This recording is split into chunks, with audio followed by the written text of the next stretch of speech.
want to say before I begin, on behalf of the District Attorney's Office and this dedicated team of prosecutors, and even more importantly, on behalf of the family of Botham Jean, Allison, Bertram, Brant, Elisa, and the rest of the family, we sincerely thank you for your service in this particular case. Now, the state of Texas, we've been waiting to present our evidence to a Dallas County jury for more than a year now, so I'm not going to take up any more of your time. I want to introduce the complainant to you. This is Botham Jean. By all accounts, Bo was a wonderful, decent, kind man. On September the 6th of 2018, Bo was 26 years old, and he was sitting inside his apartment, the sanctuary of his own home at the Southside Flats. He was doing no harm to anybody, which was his way. As a matter of fact, the evidence is going to show you that he was sitting in his living room in shorts and a t-shirt, watching TV, eating a bowl of vanilla ice cream. What any one of us would have been doing.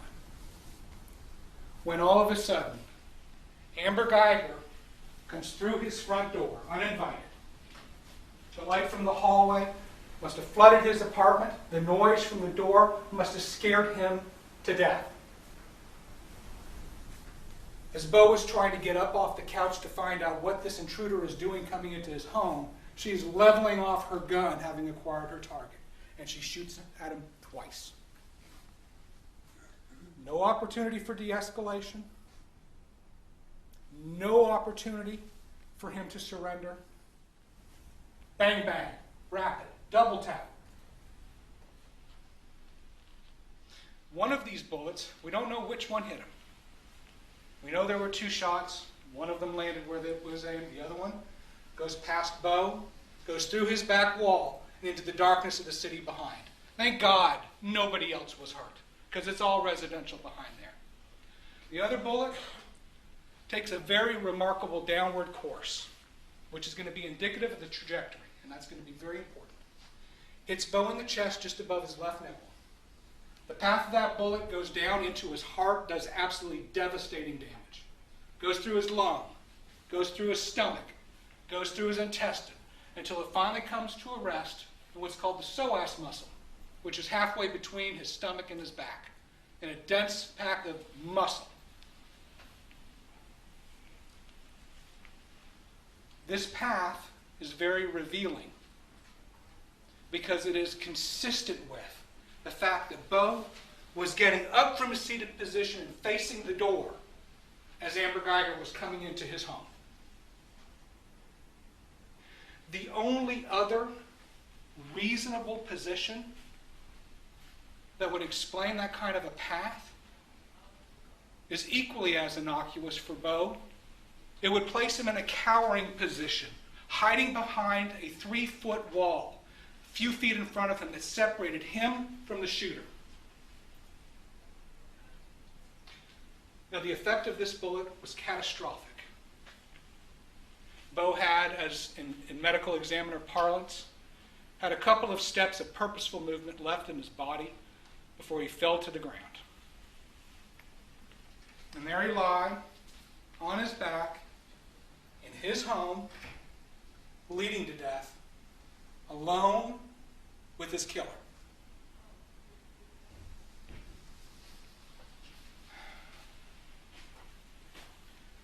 So you might be asking yourself, as did we, how does Amber Guyger come to be standing over the dying Botham Jean, an unarmed man in his own apartment, having just shot him?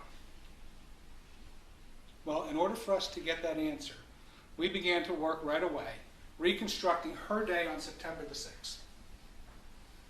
So, we're going to get into that in a second, but I'm going to tell you the short answer is simply this. In the last 10 minutes of Bo's life, Amber Guyger made a series of unreasonable errors and unreasonable decisions and unreasonable choices. The kind of choices and decisions that only she could have stopped the errors from happening again and again and again, and she did it. And for her errors, for her omissions, both of them paid the ultimate price. September the 6th, 2018 for Amber Guyger started pretty much like any other Thursday. She lived in the Southside Flats apartment, the same apartment complex as Bo. She lived in apartment 1378. He lived in apartment 1478. She was on the 3rd floor, Bo was on the 4th floor, one right on top of the other. Based on the data we have available, it looks like she was up around 7 a.m. Her work starts at 8. She had moved into this complex about 2 months before. At the time, she was assigned to the crime reduction team of the Dallas Police Department, a 5-year police veteran with the Dallas Police Department. She gets into work shortly before 8. She gets her body cam on, and her usual hours for work are 8 to 4 p.m. Now, it's not unusual at all for members of the CRT team to be working overtime. You're going to hear from the evidence that it's not uncommon in police work for officers to work long hours. They receive the training, hopefully they're in the physical condition, and they got the mental acuity to do that job. She had proven her worth. That is actually a very distinguished position for her to have made it onto the CRT team. Now, they already know, this team, that there's a very good chance that overtime on this particular day is going to happen. And it's not like overtime like what we have to face, where we dread it. Officers often seek out overtime opportunities because the pay is very lucrative. Amber Guyger was one of them. On this particular day, they know because SWAT has approached the team and said that they want to go in and arrest some robbers. And they've asked for the help of CRT. And so sure enough, this plan becomes a reality. So for the most part, in the morning of September the 6th, Amber Guyger and her partner, Martin Rivera, they're trying to lay low so that they don't get into something that will make them not be able to contribute. Around noon, they meet at the central substation where they're briefed by SWAT on who's going to do what. About 1 o'clock p.m., Amber Guyger and the rest of her CRT team are out on Elsie Faye Higgins Road in a perimeter capacity when SWAT goes into the home and does in fact arrest, I believe it was 3 individuals, notorious robbers. Good job to the police. Thank God no one was hurt on their end or on the citizens' end. 3 people taken into custody. Again, Amber Guyger and the entire CRT team, they weren't in the home, but they played a valuable role in making sure no other cars or people came up on the scene. Right around 2:15 p.m., CRT was asked to transport those 3 prisoners to Dallas Police Department so that detectives can interrogate those individuals and get evidence against them so that they can be prosecuted. Ladies and gentlemen, that is common police practice, not just with the Dallas Police Department, but every police agency in this jurisdiction. When you have a person who is suspected of being part of a crime or being the criminal who actually committed the crime, those individuals are arrested, they're put in handcuffs, they're put in police cars, they're taken to the police department, they're interrogated, and they're put in jail. Except for, as it turns out, police officers. Police officers don't get treated like that. And we're going to talk about that more at trial. So from about 2:30 until 7:45, the CRT team is at Dallas Police Headquarters while the detectives are interviewing these suspects. Let me talk to you about what that's like. Because here's the point that I'm going to make. Amber Guyger worked a long shift that day. She worked a 13-and-a-half-hour shift. But I want you to understand, she wasn't laying asphalt. That's a hard job too. Being a police officer is a hard job. But I don't want to give the impression that she was running around chasing criminals all day long. Most of the day she spent at the Dallas Police Headquarters. It's an office building, like any office building that we're all familiar with. Climate controlled, food, TVs, break rooms, computers, allowed to play on your phones, text, call. Now her job, and the job of any officer who is sitting on a prisoner, they need to sit outside the interview room and make sure those prisoners don't act a fool. So it can be dangerous. I take nothing away from that, and I give them their credit. On this day, however, apparently nothing went wrong. It looks like the interviews were conducted safely. Everybody got to go home. But she was there until about 7:45 p.m. After those interviews were over, 4 of the members of the team, one person had to leave, Martin Rivera. He elected not to partake in all of the overtime because he had some sort of an event that he wanted to go to. He was allowed to go. 4 of the members end up taking the 3 arrested individuals to Dallas County Jail, the building that's right behind this one. That also is kind of a mundane job of just kind of transferring your prisoner from the police department to the county sheriff. The prisoners were taken into custody. Amber Guyger and the 3 remaining members of her team did their police reports. They got their arrest approved, and by about 9 p.m., she was heading home. Another member, remember I told you it was 5 to begin with, then it turned to 4 when Martin Rivera left. Now it's down to 3 because Officer Bruce, another member of CRT, he had the opportunity to work an off-duty job. If you'll recall, I said overtime is a very lucrative position. Off-duty jobs pay even more. So he took advantage of that and left. The 3 of them, Guyger, Hellengard, and I believe McPherson, they leave the jail. They head back to the Southeast Patrol Substation in Pleasant Grove. She gets back there shortly before 9:30. She docks her body-worn camera in the recharging station, and she fills out her overtime card. Her overtime card is going to be admitted into evidence. Now, it is going to say that she worked, she wrote it down, 8 until 9:45. That's not accurate. She worked 8 until 9:30. It's not a big deal. I just pointed out because it is a difference, and I don't want you to think that we're misrepresenting anything to you. Apparently, it's common practice to add in an extra 15 minutes in case they have to remove gear from cars. She didn't do anything untoward, but in fact, she left about 9:30. As she's leaving the substation at 9:30 p.m., she sends a message, a text message. Actually, it's a Snapchat message with a text associated with it to her partner, Martin Rivera. And she says, "Want to touch?" So I think it's important for me to take a moment and let you know something else. Amber Guyger had been with CRT about 1.5 years. Most of that time she worked with Martin Rivera. Their relationship was more than just professional. For about the last year, they had been intimate. And that relationship kind of ebbed and flowed. Coming upon more recently into September, it looks like that intimate part of their relationship was kind of ramping back up. But we know from the text messages, starting at about 5:55 p.m., Martin had already left. Remember I told you he had an event to go to? Starting about 5:55 p.m., they begin a text exchange. She's sitting on the prisoner at headquarters. He's wherever it is that he is. And a text exchange begins. This is just a sample. I need you to know this. They were talking multiple times throughout the evening by text, by Snapchat, and by MMS messages. I can't show you the images that they were sending back and forth to each other because the Snapchat application actually deletes those as part of its programming. I also can't show you the MMS images that were sent over her phone because they were deleted a day or 2 after this particular offense, and we were never able to recover them.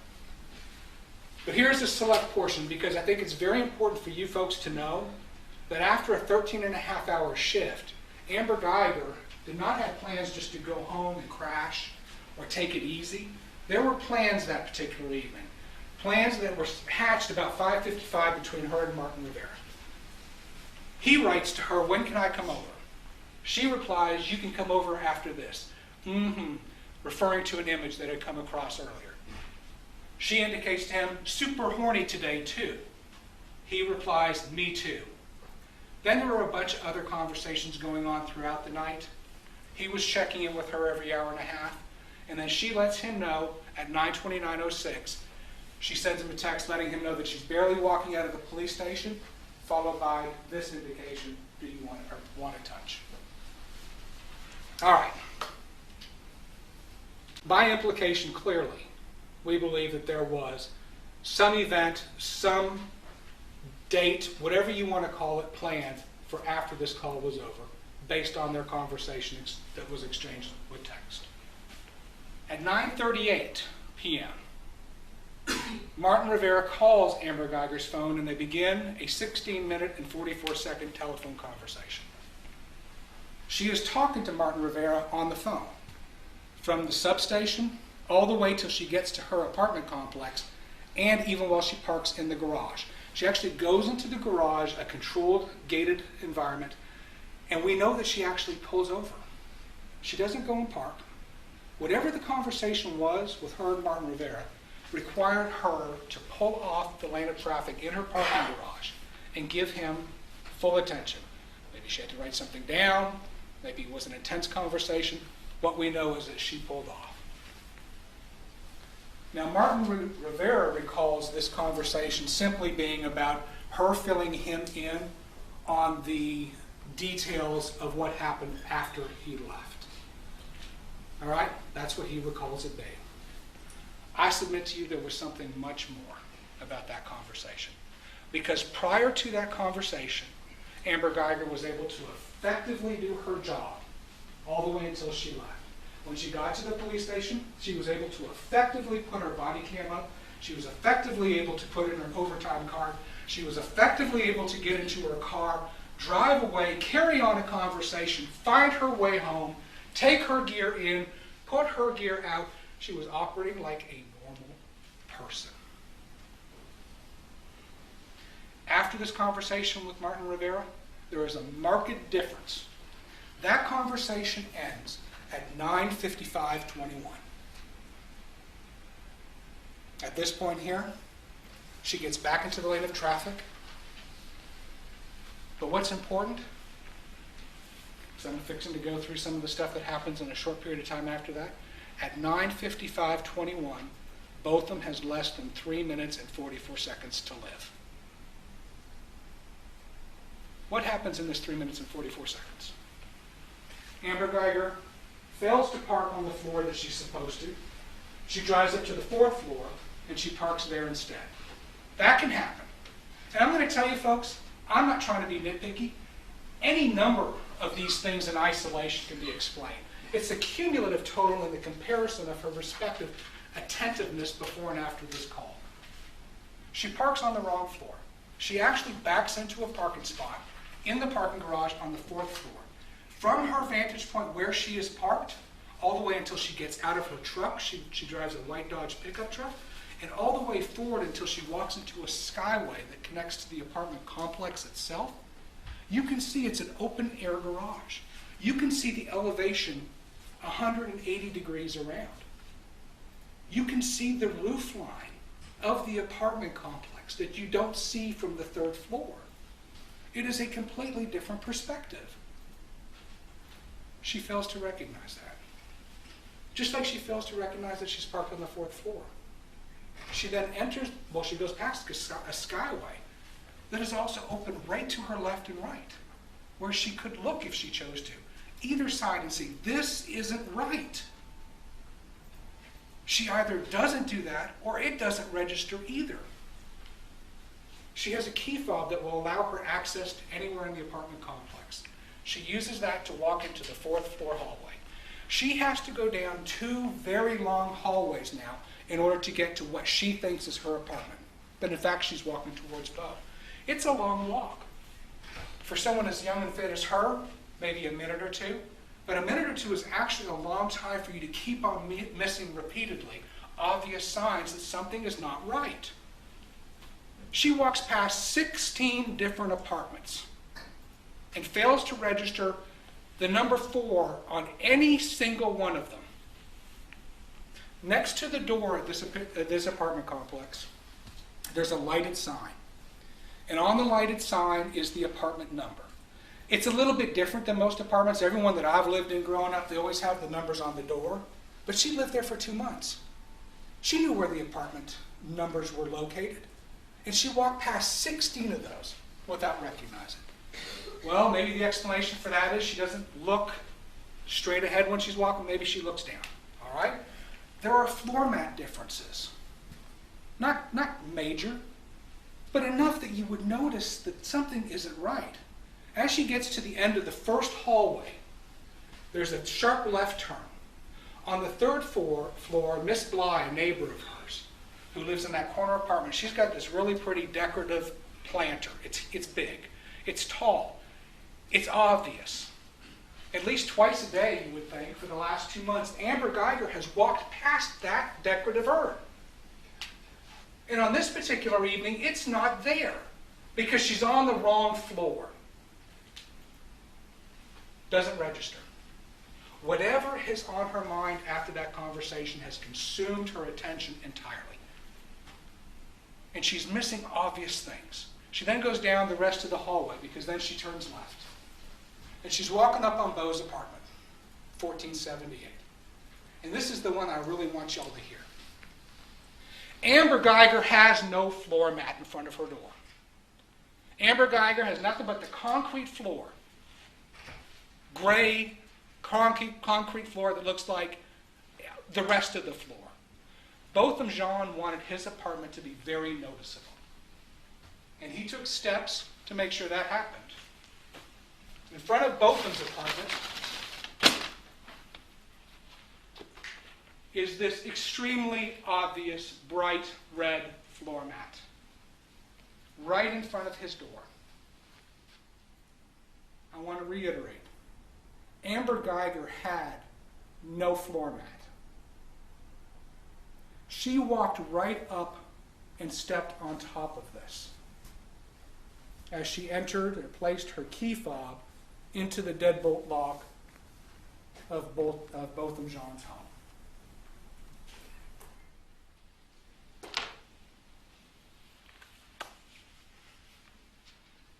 Now,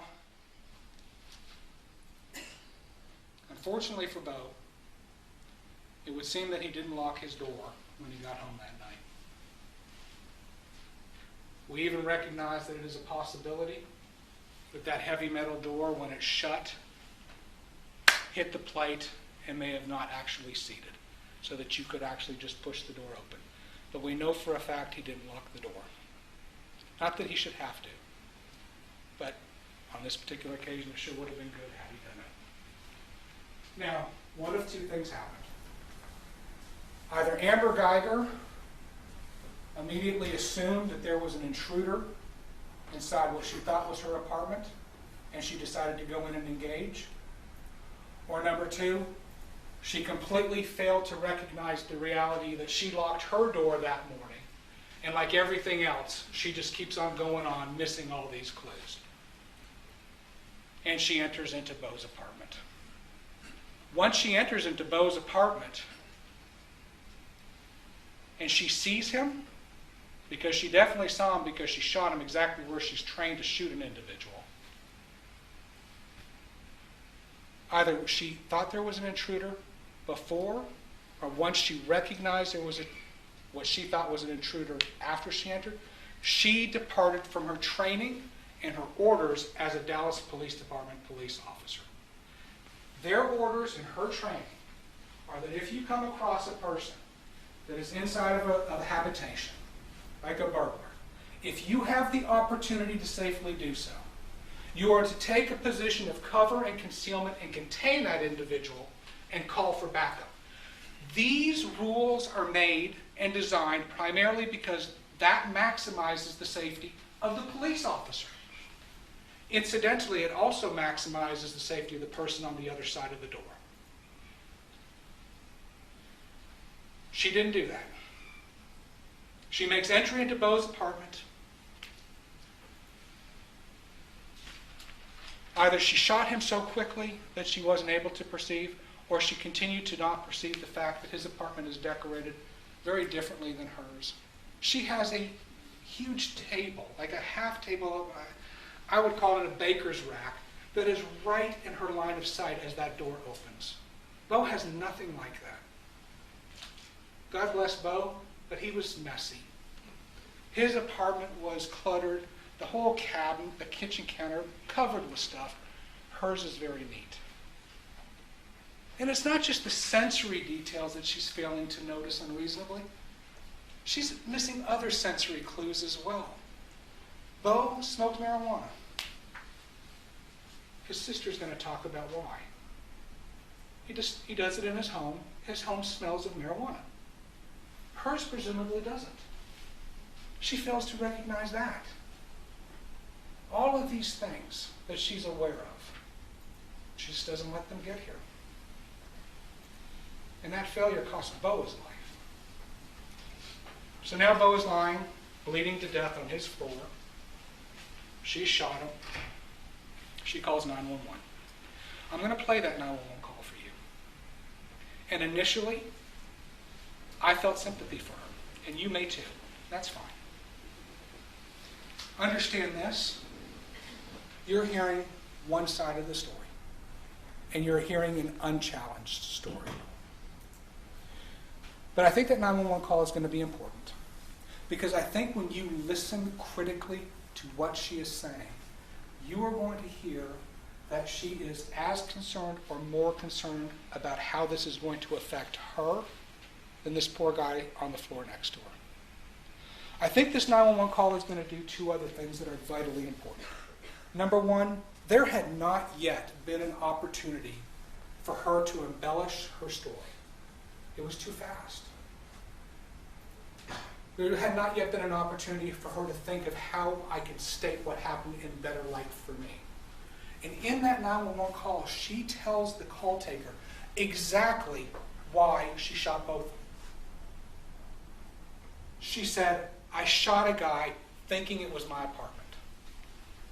I shot a guy thinking it was my apartment. No threat. No recognition of danger. For Amber Guyger, mere presence of someone in her apartment that she thinks is hers means he has to die.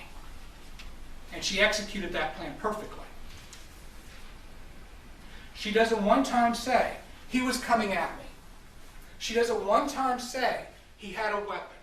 She doesn't one time say, he was scaring me. He made me fear for my life. None of that. And that's when she would have said it. The reason is because it didn't happen. She shot Bo because she thought he was in her apartment. And that's it. It wasn't like she didn't have the time to say it. Had there been more to the story, she repeated 19 times, I thought it was my apartment. She had the time, and she clearly had the inclination to let the call taker know why she shot him. Not one time did she ever say Bo presented any threat to her at all. The second thing I think is vitally important about that 911 call is it lets you kind of know where she is at now. Because she is transitioning from wherever it is she was mentally to damage control. I think we can all agree on this. No matter what, in the 5 minutes that she's on that 911 call, as Bo is bleeding to death right down there on the floor, she should have been giving 100% of her attention to that man. 100%. Whether she be performing CPR, which she might have done, I don't know. Or even if she was just comforting him in his last moments. She should have made it her point of existence to take care of that man. But you're going to see from the record